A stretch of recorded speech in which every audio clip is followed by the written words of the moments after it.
Shalom. Shalom. Sekali lagi shalom. Shalom.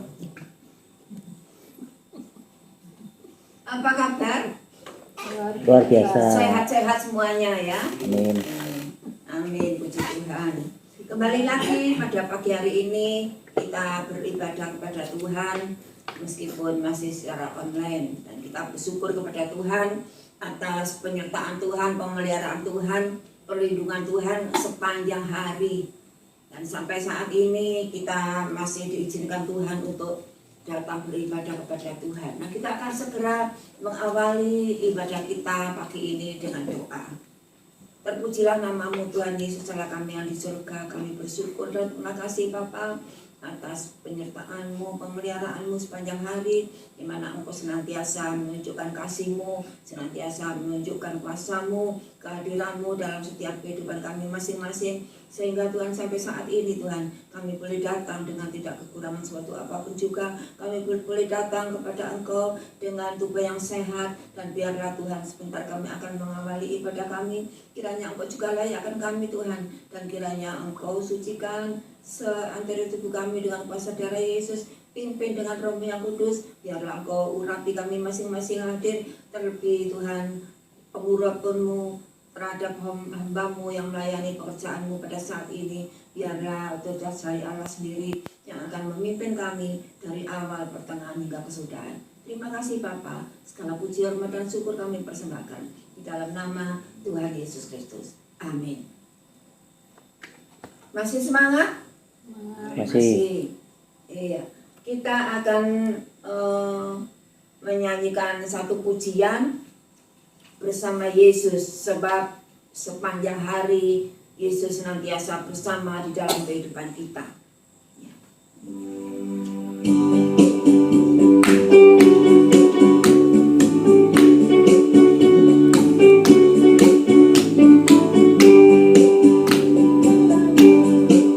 Bersama Yesus lakukan perkara besar, bersama Yesus tidak ada yang sukar. Bersama Yesus ada jalan keluar untuk masalahku, untuk masalahmu, untuk masalah kita semua.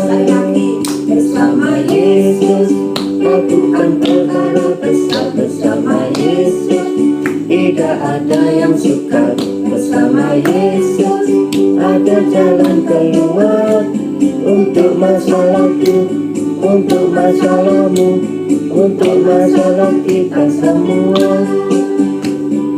Yesus anak domba Allah, juru selamat umat manusia.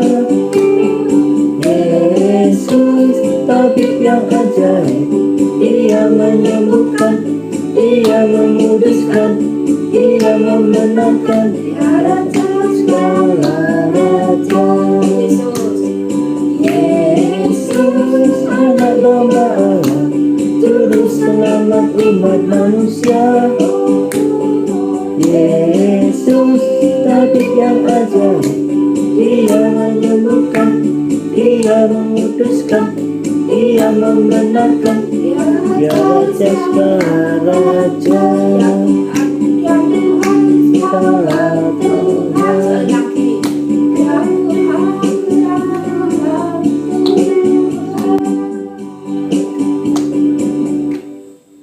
Kita akan segera masuk dalam firman Tuhan. Kita sambut firman Tuhan dengan pujian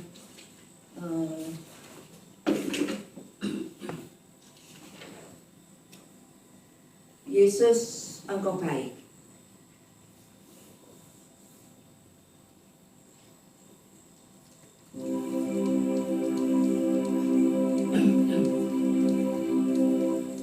Kita angkat pujian ini, kita katakan bahwa Yesus memang sungguh baik dalam situasi dan keadaan apapun di dalam kehidupan kita. Yesus itu tetap baik. Apapun yang kita alami, Yesus itu tetap baik. Karena kasih Tuhan itu tidak berkesudahan. Kasih Tuhan itu kekal selamanya. Kita menyanyikan pujian ini.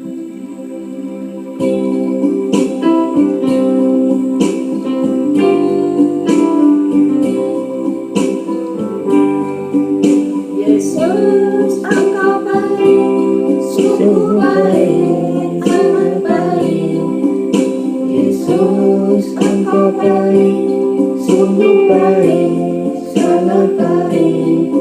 Kasih-Mu tak berkesudahan. Kasih-Mu kekal selamanya. Aku telah mengenal kasih setia-Mu. Aku telah mengenal kasih setia-Mu. Kau kaya, rela jadi miskin, supaya aku jadi kaya. Hosana, Hosana, Hosana, Hosana bagi Yesus aku.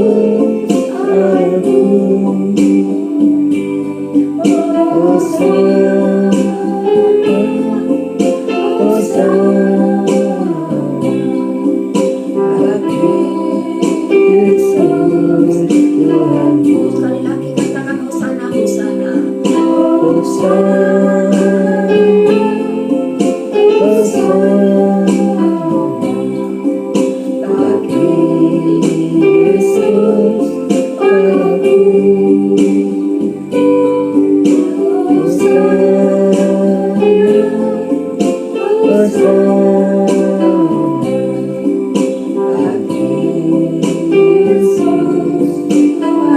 bagi Yesus Tuhanku. Bagi Yesus Tuhanku. Bagi Yesus Tuhanku. Bagi Yesus Rajaku. Bagi Yesus Rajaku. Sungguh Tuhan, kami bersyukur kepadamu Tuhan, karena Engkau sungguh sangat baik pada kami.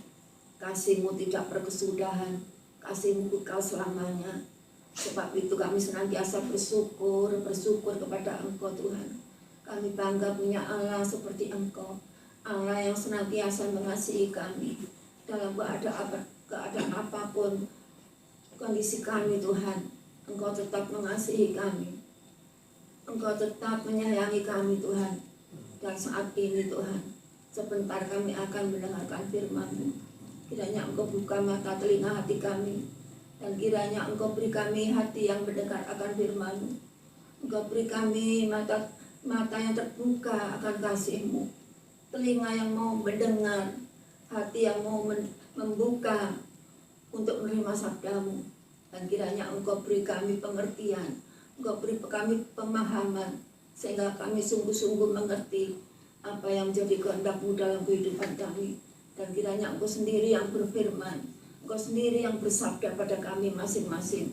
Biarlah Tuhan firman-Mu boleh sungguh-sungguh hidup dalam kehidupan kami masing-masing, boleh membawa berkat bagi setiap kami yang mendengarnya. Terima kasih Bapa, terpuji nama-Mu, di dalam nama Tuhan Yesus Kristus kami bersyukur. Amin.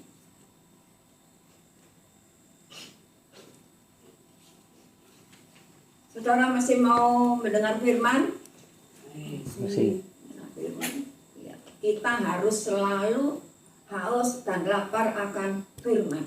Sebab firman Tuhan itu adalah satu kebutuhan bagi kehidupan kita masing-masing. Sampai kapanpun kita sangat membutuhkan. Kita sangat membutuhkan firman Tuhan itu. Dan kita akan masuk ke dalam firman Tuhan. Seperti kita ketahui bahwa minggu pertama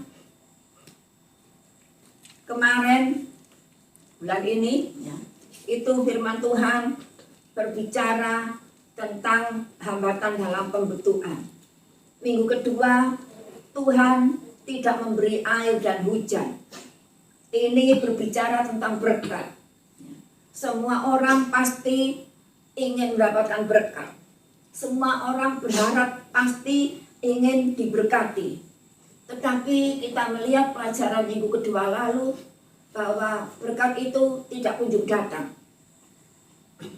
Nah, mengapa tidak kunjung datang? Pasti ada penyebabnya. Dan apa Apa penyebabnya? Yaitu karena tidak tahan dalam menghadapi tantangan-tantangan yang ada. Itu artinya iman kita goncang. Artinya kita tidak kuat menghadapi tantangan. Sebab itu air dan hujan itu tidak keterima. Padahal firman Tuhan di dalam minggu ketiga yang disampaikan oleh Pak Tri ini berbicara tentang tetap teguh dalam iman dan pengharapan. Nah, bagaimana iman kita supaya tetap teguh di dalam iman? Kalau kita baca di dalam Kolose 2 ayat 6 dan 7, dikatakan di sana, kamu telah menerima Kristus Yesus Tuhan kita. Karena itu, hendaklah hidupmu tetap di dalam Dia. Ayat 7, hendaklah kamu berakar. Nah, ini ibarat tanaman. Ya. Hidup kita ini ibarat tanaman. Di dalam Dia, dikatakan hendaklah kamu berakar di dalam Dia dan dibangun di atas Dia. Dan selanjutnya, hendaklah kamu bertambah teguh dalam iman yang telah diajarkan kepadamu, dan hendaklah hatimu melimpah dengan syukur. Nah, kita ini ibarat tanaman yang ditanam. Nanamnya harus dalam sekali, sangat dalam. Ya. Kalau kita melihat di padang pasir, ketika menanam benih, ya, ketika menanam benih itu ditindih, ya, dibebani dengan batu. Apa maksudnya? Supaya benih itu makin masuk. Sebab kalau kita lihat di padang pasir itu tidak ada air. Ya. Makanya menanam benih di padang pasir itu harus dibebani, dikasih beban, digandoli dengan batu. Sampai benih itu mencapai air. Ya. Baru benih itu bisa tumbuh. Nah, ini kalau di padang pasir seperti itu. Benih itu harus makin masuk dan terus masuk. Kalau belum mencapai air, itu akan terus masuk sampai mencapai sumber air. Supaya tanaman itu bisa tumbuh. Nah, kita juga begitu. Kita harus berakar dalam. Harus berakar sampai mencapai sumber air. Apa sumber airnya? Yaitu Tuhan Yesus. Sumber air yaitu Tuhan Yesus Kristus. Nah, kalau nanamnya dangkal, lalu tertiup angin, apalagi angin topan, pasti tanaman itu tidak kuat. Pasti tanaman itu goyang dan roboh. Tetapi kalau nanamnya itu dalam, berakar dalam, artinya itu tumbuh berakar di dalam Dia, pasti kuat dan dapat bertahan dalam situasi apapun. Dan sekarang, jika iman kita tetap teguh dalam iman, pasti kita dapat apa? Saya ulang, jika iman kita itu teguh di dalam iman, ya, pasti kita dapat menerobos penghalang-penghalang. Nah, ini judul firman Tuhan pada pagi hari ini.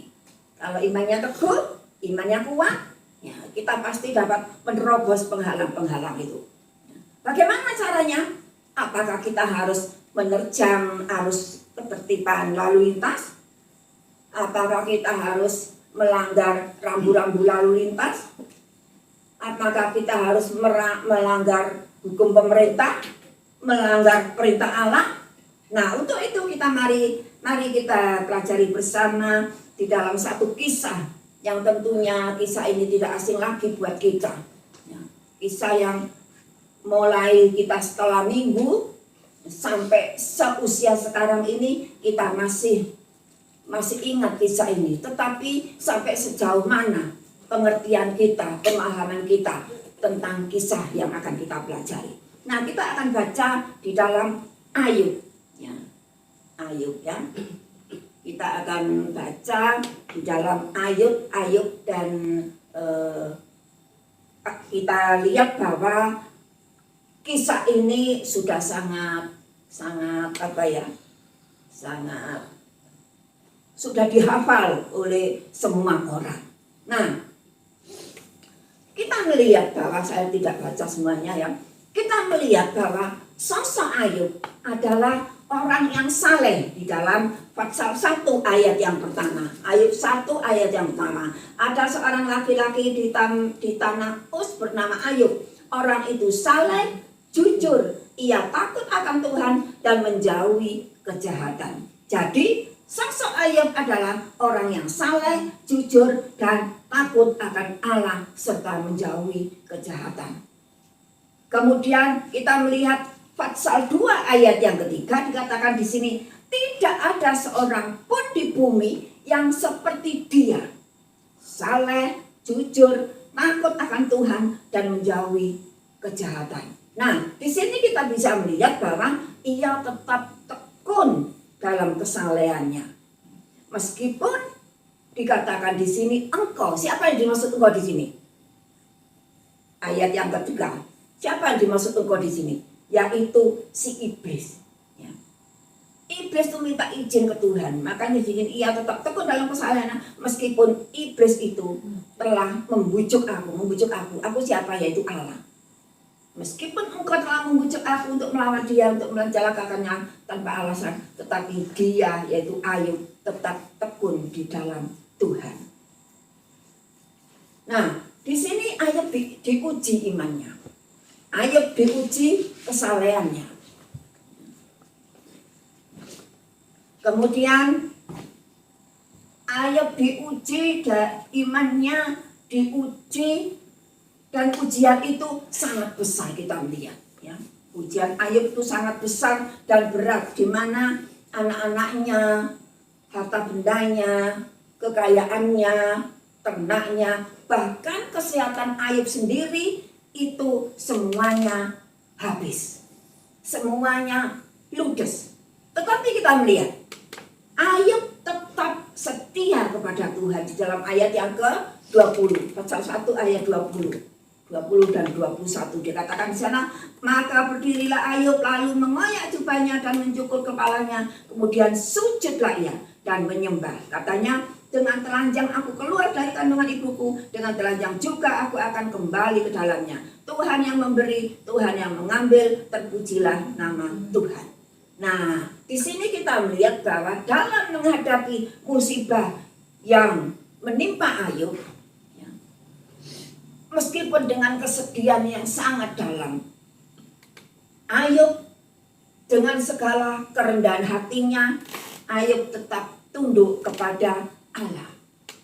Ayub tetap terus menyembah Tuhan. Di dalam ayat yang atasnya tadi ya, Ayub terus menyembah Tuhan. Sujud menyembah Tuhan. Dapatkah kita seperti itu? Jangankan semuanya habis. Saudara masih sehatkah sekarang?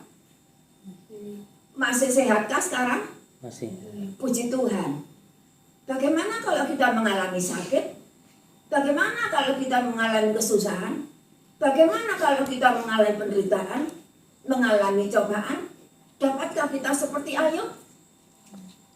Ayub di sini memberi contoh kepada kita, tetap sujud dan menyembah Dia. Nah, ini yang sulit untuk kita kerjakan di dalam segala penderitaan kita. Tetapi Ayub memberikan contoh yang baik buat kita. Dengan segala kerendahan hati, Ayub tetap sujud, tunduk kepada Tuhan. Nah, sekarang bagaimana? Kita melihat bagaimana sikap istri Ayub. Nah, sikap istri Ayub kepada Ayub yang sudah tidak berdaya. Ayub sudah tidak mampu berbuat apa-apa karena ditimpa penyakit yang luar biasa. Ayub menderita sekujur tubuhnya penuh dengan borok. Di dalam ayat 7 pasal yang kedua. Ayat 9 pasal 2 dikatakan, Maka berkatalah istrinya kepadanya, masih bertekunkah engkau dalam kesalehanmu? Kutukilah ayam Allahmu dan matilah. Nah, ini seringkali terjadi dalam kehidupan kita. Apalagi orang sekitar kita melihat kita itu mungkin sebagai aktivis gereja, mungkin sebagai pelayan Tuhan, mungkin sebagai hamba Tuhan. Apakah itu yang bekerja dalam melayani leader, sang leader, singer, main musik, atau apapun itu pekerjaan-pekerjaan Tuhan. Orang luar melihat kita itu begitu aktif, begitu setia, begitu rajin dalam pekerjaan Tuhan. Tetapi suatu saat ketika kita mengalami sesuatu yang tidak menyenangkan, mengalami sesuatu yang tidak mengenakan, bahkan dikatakan di ayat ini, Ayub sudah kehilangan semuanya, kekayaannya, ternaknya, bahkan kesehatannya pun sudah habis. Pada saat kita mengalami seperti yang Ayub alami, bisakah kita masih bertekun di dalam Tuhan? Dapatkah kita masih rajin melayani pekerjaan Tuhan? Dapatkah kita masih setia kepada Tuhan? Nah, ini tanda-tanya besar. Seringkali kita mengatakan, percuma. Percuma berdoa tiap hari. Percuma ke gereja tiap hari. Percuma pelayanan tiap hari. Tahu pada saat aku mengalami kesusahan, pada saat aku mengalami penderitaan, tidak ada seorang pun yang mau peduli. Tidak ada seorang pun yang mau menolongnya. Ya. Itu yang seringkali terjadi dalam kehidupan kita. Tetapi kita lihat di sini, masih bertekunkah engkau dalam kesalehanmu? Kutukilah Allahmu dan matilah. Nah, ini halangan ini yang harus kita terobos. Dalam kesalehan kita, dalam ketekunan kita, dalam kesetiaan kita dalam melayani pekerjaan Tuhan. Ada orang-orang yang berusaha untuk menjatuhkan iman kita. Ada orang-orang yang berusaha untuk mempengaruhi kita dengan cara mengkritik.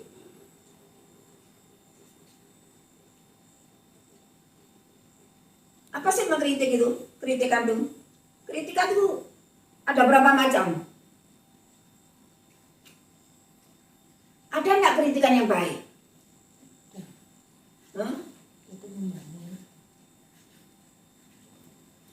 Saya kira kalau kritikan itu pasti kritik yang menjelekkan. Nah, ini yang harus kita terobos. Kalau orang itu baik dalam pelayanannya, dalam pekerjaannya, bukannya dikritik, tapi dipuji. Ya. Kalau dikritik itu namanya berlawanan. Ya. Makanya di sini katakan, istri Ayub mengatakan, masih bertekunkah engkau dalam kesalehanmu? Utukilah ayahmu, Allahmu, dan matilah. Nah, ini ya, kritikan ini yang harus kita terobos. Nah, istri Ayub melihat kondisi suaminya yang seperti itu, bukannya menghibur, bukannya membesarkan hati, tapi malah mengkritik. Buat apa tetap tekun? Buat apa tetap setia kepada Tuhan? Kamu ya tidak sembuh-sembuh. Tetapi dikatakan yang selanjutnya Ayub menjawab, jangan sembarangan kalau ngomong. Ya, kamu itu ngomongnya seperti orang gila. Dikatakan di situ ya. Jangan sembarangan kalau ngomong.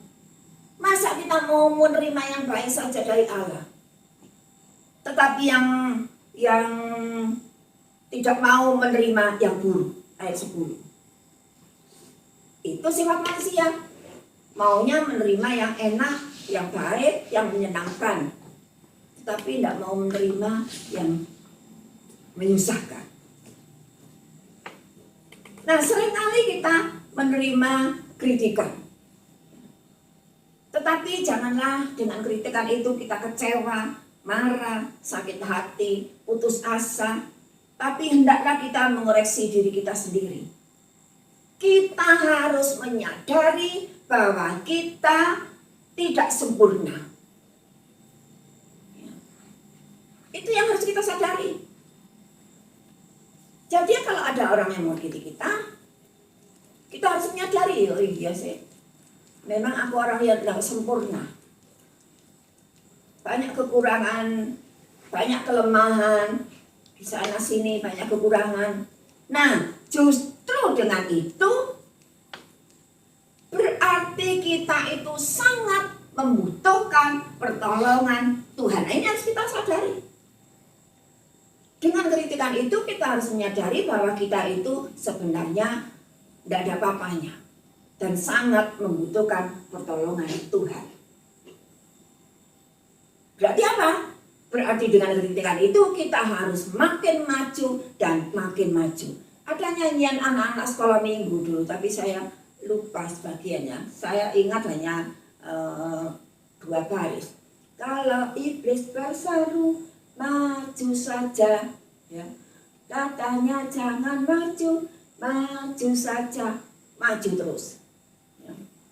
Lanjutnya lupa saya itu nyanyian anak sekolah minggu dulu. Ya. Nah, yang kedua sekarang apa? Yang harus kita terobos yaitu kelelahan. Mengapa harus kita lawan? Sebab kelelahan itu dapat menimbulkan jengkel. Kalau orang sudah capek sekali ya. Capek-capek pulang dari kerja, bepergian, sampai rumah berantakan, ada saja yang gadai, anak nakal, waduh macam-macam. Ya. Ini kelelahan ini dapat menimbulkan jengkel, marah, emosi, ya, malas, dan kelelahan ini dapat ditimbulkan karena banyak hal. Di antaranya kalau di kisah Ayub ini yaitu karena sakit menaun. Ayub itu sudah sakit itu bertahun-tahun di dalam Ayub 3 ayat 24 sampai 26. Itu yang diderita oleh Ayub. Nah, ini sangat capek, jangankan begitu ya. Jangankan menaun. Saya ketika saya sakit selama 2 bulan berbaring di tempat tidur, ya, itu rasanya capek, panas. Itu saya sudah alami itu. Nah, ini yang membuat kelelahan ini membuat kita itu jengkel, membuat kita itu marah, emosi, dan lain sebagainya. Dan ini yang harus kita terobos. Ini yang harus kita lawan. Sebab kalau tidak, kita akan terus bergelut di dalam penderitaan kita. Kita akan terus bergelut di dalam masalah kita. Kita tetap terus berkecimpung dalam kemalasan kita. Ingat, di dalam ayat 18, ayat 5, ayat 18, dia yang melukai, dia juga yang membeban. Dia yang memukul, dia juga yang menyembuhkan. Jadi kita harus ingat bahwa apapun yang terjadi dalam kehidupan kita, Tuhan pasti menolong kita. Dikatakan dia yang melukai, yang berarti bahwa saat itu yang minta izin ke Allah adalah iblis, dan Tuhan izinkan itu terjadi pada Ayub. Yang berarti bahwa ini memang Tuhan sudah menghendaki. Tetapi ayat selanjutnya, dia yang membeban. Kita harus ingat itu.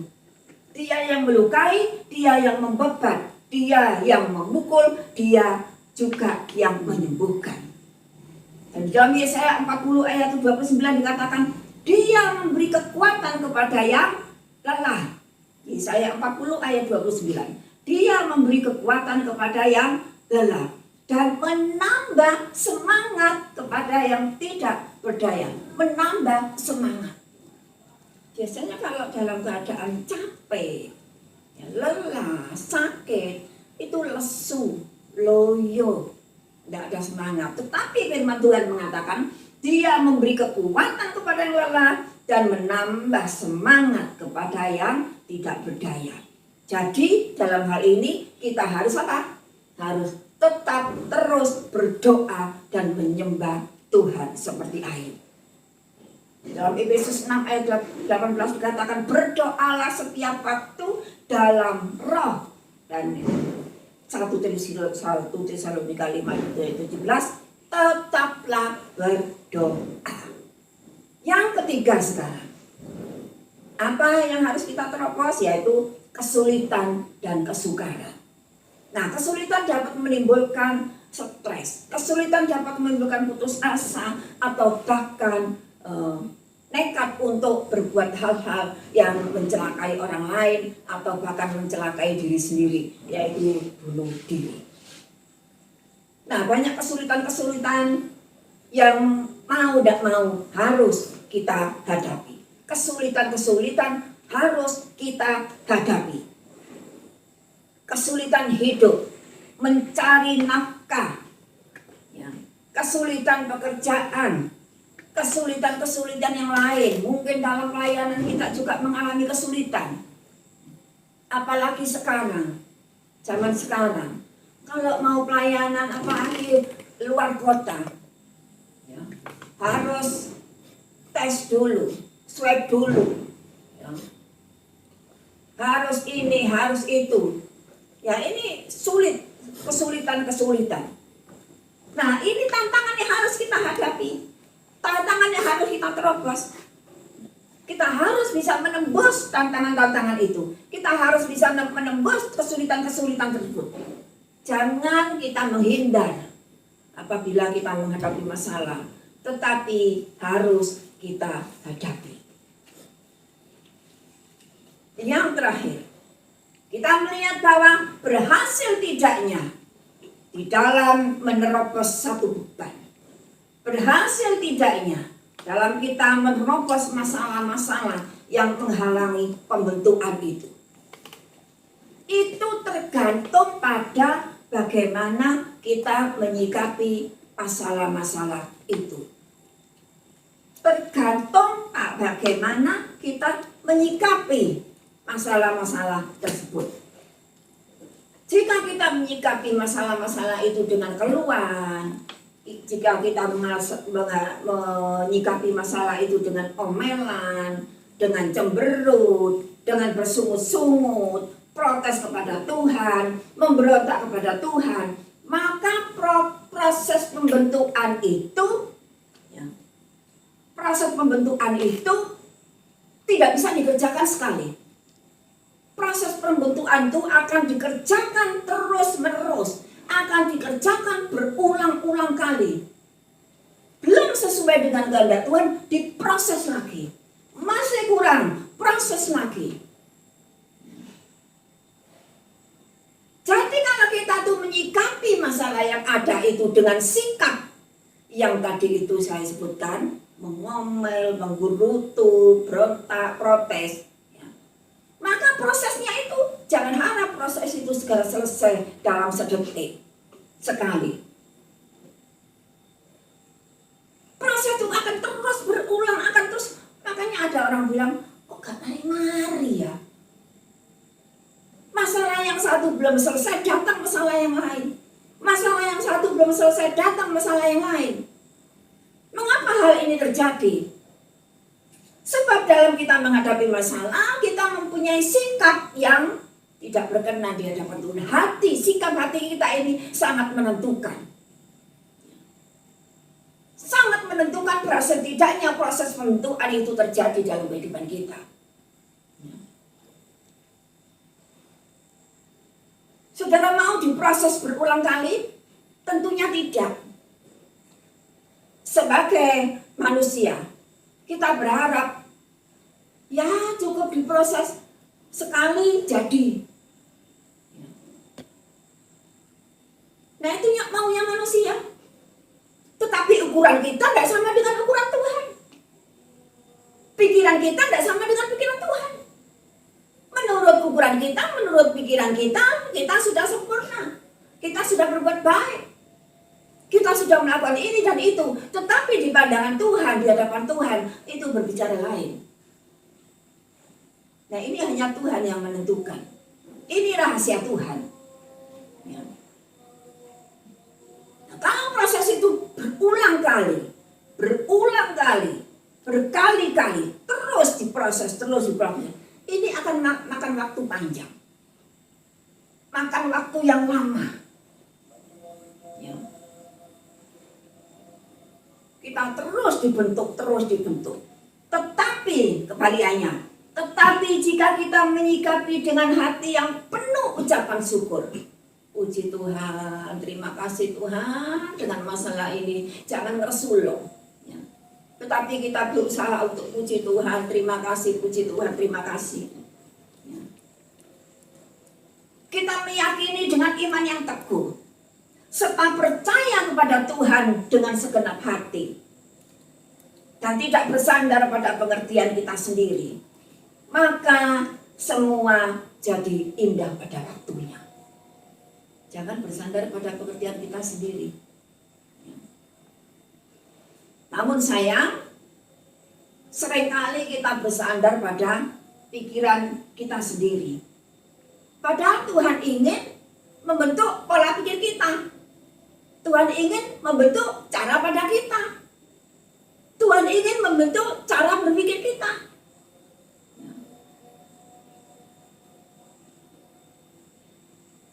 Sebab itu di dalam Korintus dikatakan, hendaklah kita bisa menawan. Ya, Korintus berapa itu ya?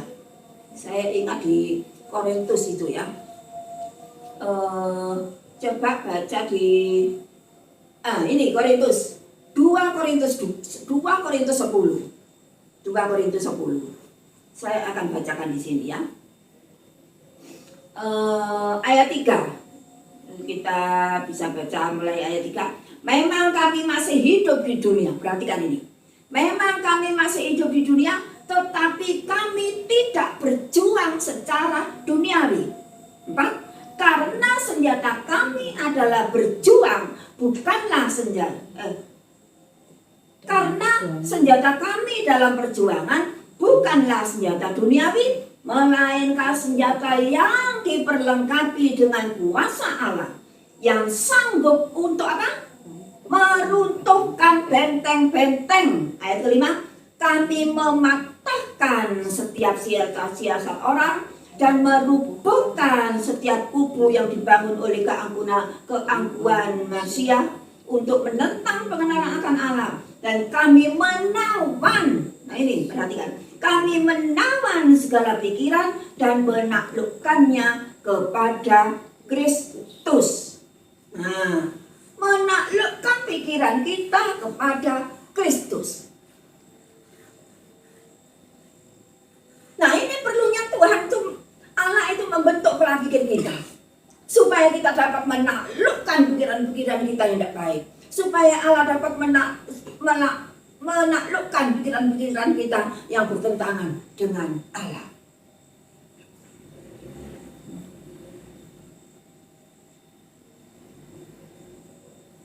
Nah, dengan demikian, kalau kita dapat melakukan semuanya itu, kita lihat seperti Nabi Elia, seperti janda Sarfat. Nabi Elia minta makan ke janda Sarfat. Bagaimana janda Sarfat itu dengan tepung yang hanya segenggam dan minyak 1 buli-buli diminta oleh Elia. Tetapi itu pikiran manusia. Tidak cukup, Nabi.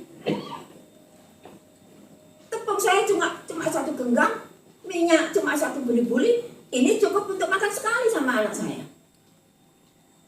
Tetapi Allah berfirman, ya, buatlah roti dulu bagiku, nanti selebihnya buat kamu. Dan si janda ini taat mengikuti apa yang Allah perintahkan melalui Nabi Elia. Dan hasilnya si janda ini bisa hidup sekian lama setelah menjamu Nabi Elia, setelah melakukan apa yang Tuhan kehendaki. Memang jalan Tuhan itu tidak terselami. Pikiran Tuhan itu sulit untuk dipahami. Mazmur 139 ayat yang ke-17. Pikiran Tuhan itu sulit untuk dipahami.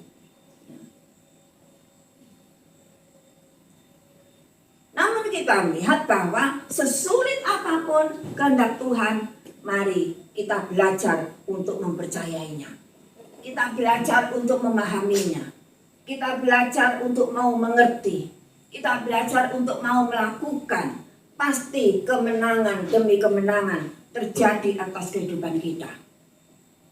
Sebab bersama Yesus kita pasti bisa. Amin. Tuhan Yesus memberkati. Kita akan segera masuk dalam doa dan kita sambut firman Tuhan ini dengan satu pujian berkaryalah Roh Kudus, dan kita mohon supaya Tuhan menjamah hati kita, menjamah hidup kita, supaya Roh Kudus itu berkarya dalam kehidupan kita, sehingga proses pembentukan itu terjadi sempurna dalam kehidupan kita. Biarlah kita minta kepada Tuhan supaya Tuhan ubahkan kehidupan kita sesuai dengan kehendak dan rencana Tuhan. Berkaryalah Roh Kudus.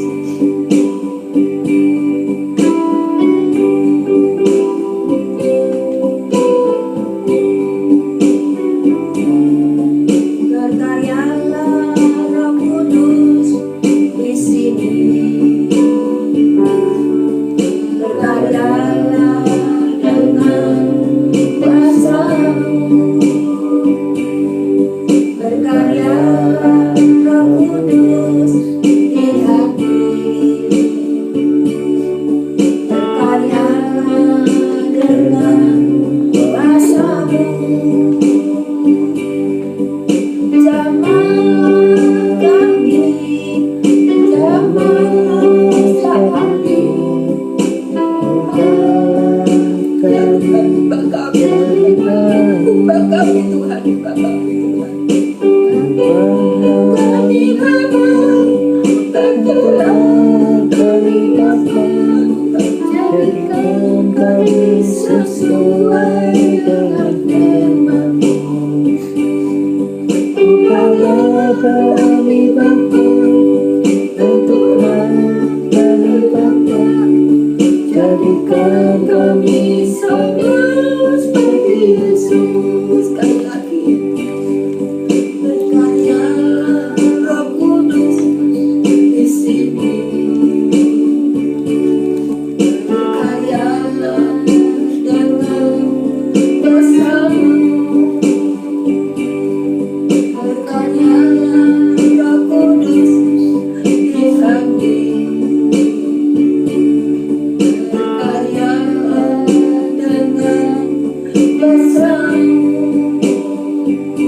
Jadikan kami sama seperti Yesus, jadikan kami. Jadikan kami sama seperti Yesus.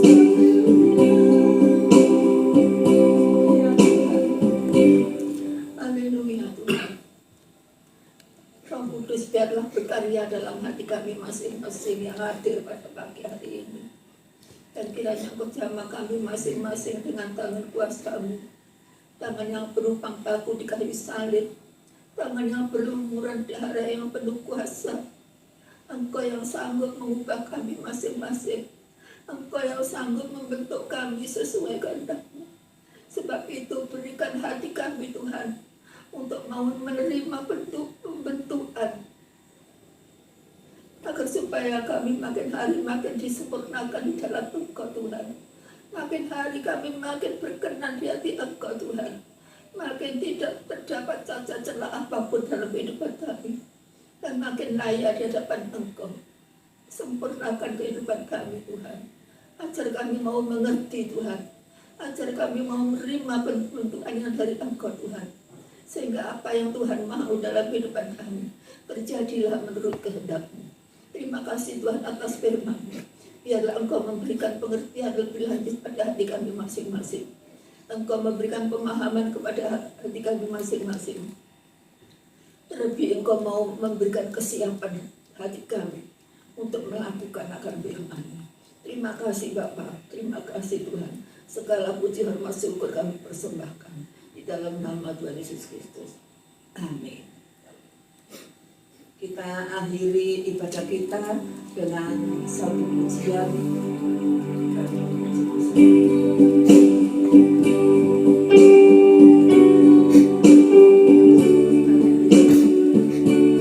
Kita bangkit berdiri bersama, kita naikkan syukur kepada Tuhan. Haleluya Tuhan.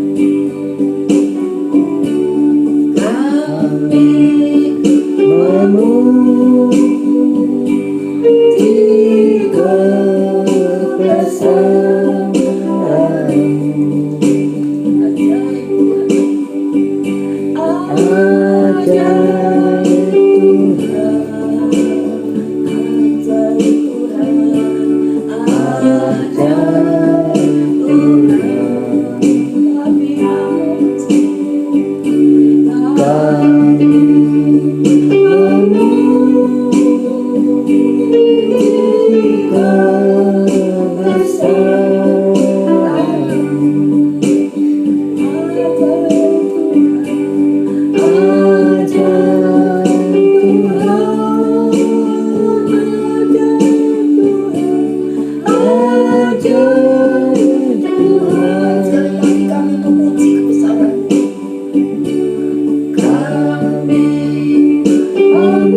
Mari kita berdiri bersama-sama.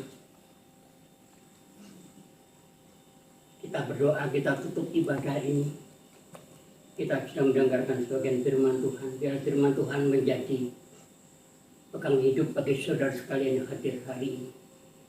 Peganglah firman Tuhan, di mana firman Tuhan akan memberikan arah jalan kebenaran kehidupan bagi tuntunan saudara di masa-masa sulit, di masa dunia bergolak ini. Firman Tuhan akan memberikan pencerahan, memberikan jalan keluar bagi kita yang bermasalah, memberikan semangat itu untuk tetap hidup setia pada Tuhan.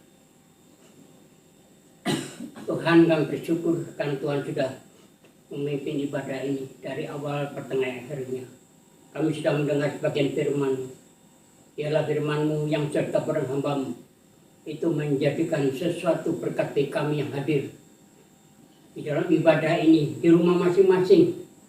Saat kami mendengar firman Tuhan, itu adalah berkat yang gede. Berkatilah hamba-Mu, pakai pembayaran supaya banyak doa-doa dimenangkan. Tuhan, kami berdoa bagi seluruh jemaat sholat rahasia dimanapun saudara berada saat ini. Tuhan tahu mereka saat ini mempunyai masalah, mempunyai persoalan hidup, tantangan terutama dalam menghadapi sesuatu dunia ini. Baik tantangan problem menghadapi anak, problem menghadapi suami istri, problem menghadapi keluarga, mertua, semuanya itu terjadi saat ini. Meskipun kami tidak tahu, tapi kami merasakan setiap manusia itu selalu punya masalah. Tapi bersama Yesus, masalah itu akan hilang, akan lenyap di tahap kita lalui. Bersyukur Tuhan hari ini Engkau masih memberkati jemaat sholat rahasia dimanapun berada. Berkatilah rumah tangga masing-masing. Dalam keadaan apapun mereka tetap mengucap syukur. Berkati rumah tangga, anak istri, semuanya ya Bapak. Orang tua semua diberkati. Supaya dalam dunia yang penuh fana ini, mereka tidak lari kepada ilah lain, tapi lari kepada Yesus, mendekat. Terima kasih Tuhan. Kami juga berdoa bagi jemaat yang ada bertahan saat ini. Biarlah Tuhan kasih karunia-Mu dan berkat-Mu Engkau limpahkan pada mereka sekalian, supaya mereka tetap setia mengikuti ibadah online ini Tuhan. Sampai pada kesempatan datang di mana kami akan merencanakan untuk ibadah offline. Tapi biarlah tangan Tuhan yang menentukan, Tuhan yang mengatur, Tuhan yang membentengi kami sehingga semuanya berjalan aman, baik Tuhan. Terima kasih Bapak. Kami juga berdoa bagi bangsa dan negara kami yang saat ini berjuang sungguh-sungguh untuk memberantas COVID ini. Tuhan berkatilah, pimpin, berikan hikmat al-kabudi pada Presiden Joko Widodo, Wakil Presiden, para menteri, ABRI dan kepolisian dari pusat sampai daerah. Kiranya Tuhan memberkati mereka, memberikan hikmat al-kabudi supaya dapat memimpin bangsa ini untuk menjadi kebanggaan kami untuk umat di dunia ini Tuhan. Terima kasih Tuhan, Engkau sudah memberikan kami kesempatan untuk ibadah ini. Biarlah ibadah ini kami jalankan terus sesuai arahan daripada Engkau. Terima kasih Tuhan. Kami serahkan dalam tangan-Mu, mari kita angkat tangan ke atas.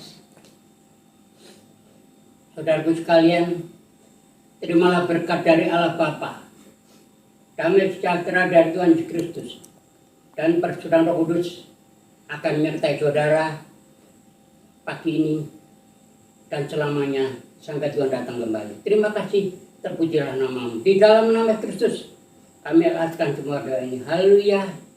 Amin. Di nama Tuhan kita berdoa pada minggu depan. Tuhan memberkati.